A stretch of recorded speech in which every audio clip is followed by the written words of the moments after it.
কোথায় জন্ম কোথায় মৃত্যু মানব কি আর বুঝবে তাই। টাকার জন্য রক্ত ঝরে, ঘরেই শত্রু আপন ভাই। আপন বলতে আপন মানুষ, সত্য বলতে কেহই নাই। এই দুনিয়া ইন্দ্রজালার, ইন্দ্রজালে ডুবেই যায়। কাজটা কি ঠিক হয়েছে? আবে ও যা পারে করুক না, ও কিছু করলে আমরা কি চুরি করে বসে থাকবো নাকি? শফিক চাচার দোষটা কি ছিল? তার মেয়ের গায়ে হাত দিতে গেছে কেন? যদি আবার এই সেম কাজটা করে না ওরা আবার মারবো। তোর বোনের গায়ে হাত দিলেও কি তুই সেম কথাটাই বলতি? আর মরলে মরবো ভাই। হ্যাঁ ঠিক বলছো, মরে যাও, তার আগে দয়া করে আমাকেও একটু মেরে রেখে যাইও। কিরে কখন আসছো? কি জানি, খেয়াল করি নাই তো। এমনিই নাচনে বড়ি, তার উপরে ঢোলের বাড়ি। তাই থাক তোরা। কখন আসছস তুই? যখন থেকে নিজের মরার প্ল্যান করতেছো তখন। আরে ধুর, ওরা ভয় পাইতেছিল তাই বোঝাচ্ছিলাম ওদেরকে। ওদেরকে বোঝানোর দায়িত্বটা তোমাকে কে দিছে? আর তুমি কি বুঝে আমার ভাইয়ের গায়ে হাত তুলতে গেছো? দিন দিন তুমি আমার সবকিছু কমপ্লিকেট করে ফেলতেছো হায়দার। তার গায়ে হাত দিলে সে আর যাই হোক তার বোনের সঙ্গে তোমার বিয়েটা অ্যাটলিস্ট দিবে না। তো তুই আসলে কি বলতে চাইতেছস? তোর ভাই তার পোলাপান মিলে একটা মেয়ের গায়ে হাত দিবে, তাদের যা ইচ্ছা তাই করবে, আর আমি চুপচাপ কিচ্ছু না বলে দাঁড়ায় দাঁড়ায় দেখবো? দোষ আসলে তোমার না, দোষ আমার কপালের। মরে গেলে বুঝবা।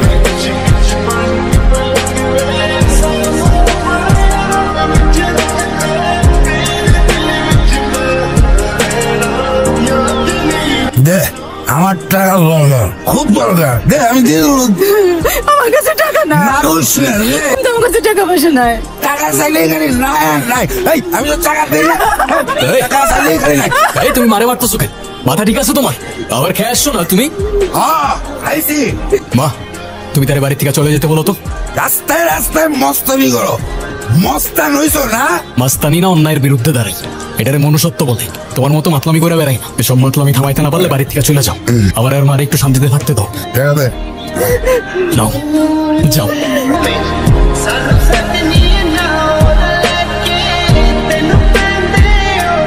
তুমি আমার উপর রাগ করে আসো মা। তুমি ছাড়া কিন্তু আমার এই দুনিয়াতে আর কেউ নেই। দেখবো তোমার আমি একদিন এই জাহান্নাম থেকে অনেক দূরে নিয়ে যাবো। বিয়ার পর একটা মেয়ের ঘর হয় তার স্বামীর ঘর, এই ঘর সাইড আমি কই যাবো বাজান? আর তোর বাপ তো আগে এমন আসছিল না, এই যে চাকরি করতো, সেই কোম্পানির ম্যানেজার, খালি টাকা মারতো। এইটা তোর বাপে মালিকের কাছে কইয়া গেছে। তারপর কি হয়েছে মা? ম্যানেজার তো কিছুই এলো না, মাঝখান দিয়া তোর বাবার চাকরিটাই চলে গেল। আচ্ছা তোর মন কি সবসময় এরকম থাকে না? একটু হাসতে পারিস না? হাসলে কি হবে? এই যে সবসময় একটা তেরা উত্তর রেডি থাকে, অভ্যাসটা ঠিক কর বুঝলি? আমার অভ্যাস ঠিকই আছে, তোমারই কিছু ঠিক থাকে না। আমার আবার কি ঠিক নেই? ঘোরাফেরার জন্য বন্ধু বান্ধব আছে, ভালোবাসার জন্য মা আছে, তুই আসোস। আচ্ছা ঠিক আছে, তাহলে এই ভালোবাসার মানুষগুলোর জন্য তুমি কি করছো? এই যে আবার শুরু হয়ে গেছে। আচ্ছা তুই আমার বল, আমার কি করতে হবে তুই আমার বল। তোমার কি আসলে কিছু মনে নাই? না, কি মনে থাকবে? ঠিক আছে তুমি থাকো, আমার ভালো লাগতেছে, আমি যাই। আরে শোন না, আরে এদিক ঘুরে তো তাকা। শুভ জন্মদিন তিশা, দোয়া করি অনেক ভালো থাক, সারা জীবন হাসি খুশি থাক, আর হ্যাঁ আমার সাথেই থাক। না থেকে কোথায় যাব? থ্যাংক ইউ মনে রাখার জন্য। মনে না রেখে আর উপায় কি বল? এমনি তো সারাদিন চিড়চিড় করতে থাকিস। আমি চিড়চিড় করি? হ্যাঁ।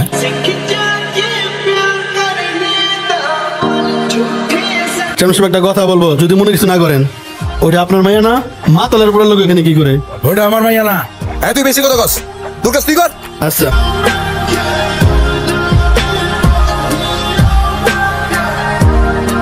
বাবা কি করছে তোমার? মা বাবা কিছু বলে না কেন? মা আমি কি করছি? আমার কই নিয়ে যেতেছো? নিয়ে যেতেছি এক ঘন্টার বাকি। ওর পরে তো পাইনি কাকা, বাড়ির মধ্যে খালি আর দুইজনই আছে। তুমি তো নিজে নষ্ট হয়েছো, তোমার পোলাটাও নষ্ট করছো। তোমার মুখ লাগতেও আমার লজ্জা করে। কাকা আমি বুঝলাম না, ওকে ভালো করে কথা বলার কি আছে? আমার পুত্র তো সুতা মারা উচিত। কি কইতেছেন আপনারা? হয়েছে এটা কি? আমার তো কেউ কিছু কইলই না। তোমার পোলা শিকদার সাহেবের মেয়েকে নিয়ে ফুসলায়া কি যে করে বেড়াইতে আছে তা বলতে আমার লজ্জা লাগে। শালা ফকিন্নির বাচ্চা, বামুনা চালের দিকে হাত বাড়াস।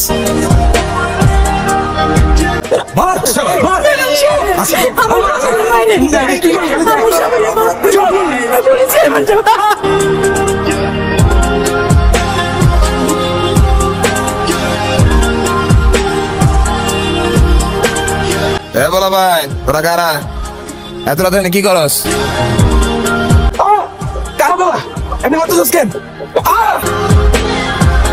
যার গায়ে হাত দিছস, গলায় তার মালা পরাইছস, ওইটা আমার বাপ। আর আমার বাপের থেকে সেকেন্ড টাইম কেউ হাত বাড়ানোর চেষ্টা করলেও তার নিঃশ্বাস 1 সেকেন্ডের বেশি 2 সেকেন্ড টিকবে না। তোর এবারের মতো জানাই বাক্স দিলাম, পরের বার আর ছাড় পাবি না।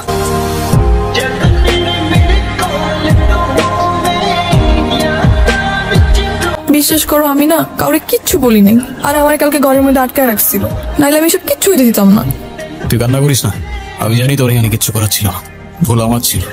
এই সময় এলাকার বাইরে যাওয়াটা ঠিক হয়নি। তুমি কষ্ট পাইও না, কামালের বিচার এমনিই হয়ে গেছে। কালকে রাত্রে নাকি এলাকায় ডাকাত ঢুকছিল, ডাকাতে রাতে না খেয়ে তারপর বাসায় ঢুকছিল। আচ্ছা তুই এখন বাড়িতে যা, তোর বাবা আসলে আবার ক্যাচাল করবে। আচ্ছা তোমরা একটু ওর দিকে খেয়াল রাখো। তুমি নিশ্চিন্তে থাকো, আমরা সবসময় ওর সাথে আছি।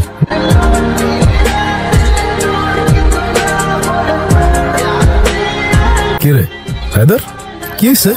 আরে তুই এখনো টেনশন করতেছস? কামাল তো ভয় পাইছে, ও তোর চেহারা দেখছে কিন্তু নামটা পর্যন্ত নেয় নাই। ওরা শুধু গায়ে না, আমার বাপ মার সম্মানে আঘাত করছে। ওরা এইটা দেখাইছে যে ওরা কোন জায়গায় আর আমরা কোন জায়গায়। আজকে আমার সাথে, কালকে তোর সাথে, আর পরশু তোদের সাথে। ক্ষমতায় তো আর ওদের সাথে পায়রা উঠবো না। কিসের ক্ষমতা আর কিসের তফাৎ আমারে বল? টাকা। এই তফাৎ দূর করতে হইলে আমাদের দরকার শুধুমাত্র টাকা। কত টাকা? যত টাকা হইলে ওরা আমাদের বাপ মার দিকে আর চোখ তুলা তাকানোর সাহস পাবে না। বন্ধু, আমরা যদি কোন জায়গায় গিয়ে একটা টাকার বাক্স পাইতাম তাহলে আমাকে সব দুঃখ দূর হয়ে যেত। তাইলে দুঃখ দূর করার জন্য রেডি হও।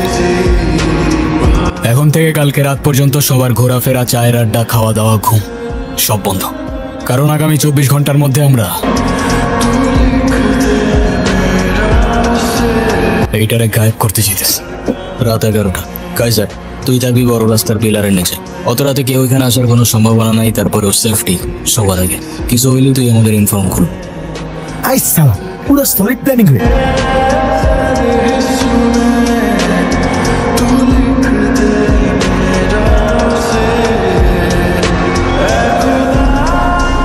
আমার বন্ধু সাইনগঞ্জের এমপির পোলা আবার ওর লগে তোর বিয়ে ঠিক করছে।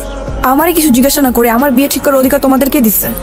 করবো না আমি এই বিয়ে, যা ইচ্ছে তাই করো। বন্ধু তাই গেলাম, করবি না?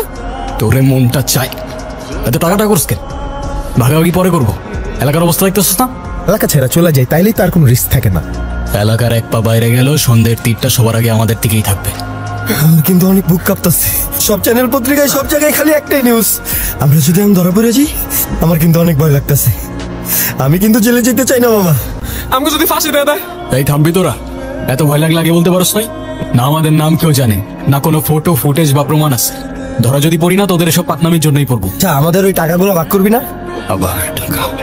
সময় আসলে সবাই সবার ভাগ পাওয়া যাবে। এখন তোদের হাতে টাকা দিলে তোরা নিজেরা সামলাইতে পারবি? হায়দার আচ্ছা কাঁদতেছিস কেন সেটা তো বলবি অ্যাটলিস্ট। আমি তোমার কতগুলো কল দিছি। আরে এতগুলা ঝামেলার মধ্যে আটকাইছিলাম, আমি তোর একটু পরেই কল করতাম। তুমি থাকো সারা জীবন তোমার এই ঝামেলা নিয়ে, আমার আর কিছু বলার নেই। শুধু এতটুকু বলতে আসছি, আব্বা আমার বিয়ে ঠিক করছে। এই জন্য কাঁদতেছিস? চিন্তা করিস না, তোর কবুল বলার এক মুহূর্ত আগে হইলেও তোর নিয়ে পালায় চলে যাবো। পালায় কোথায় যাবা? চল, পকেটে নোট থাকলে দুনিয়ার সব দরজা খোলা থাকে।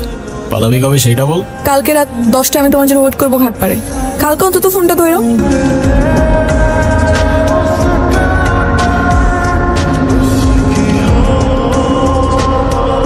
আরে তোরা এখানে? আজ যাক ভালোই হয়েছে, আমি এমনিও তোদের ডেকে চার ভাগ বুঝাই দিতাম।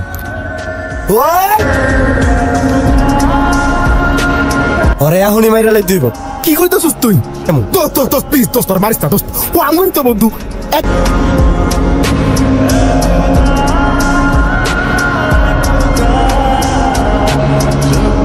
তিশা চল আমরা পালাই যাই, আজকে আর কেউ আটকাইতে পারবে না। আজ তো অনেক দেরি করে ফেলাইছো হায়দার। দেখ আমি অনেক টাকা নিয়ে আসছি, এখন আর কোনো সমস্যা হবে না। তোর বাবারে ডাক না, তোর বাবার চাইতে অনেক বেশি টাকা আছে আমার কাছে। দেখ না, এই দেখ, এই দেখ অনেক টাকা আরো আছে। কত টাকা লাগবে বল না, কত টাকা লাগবে?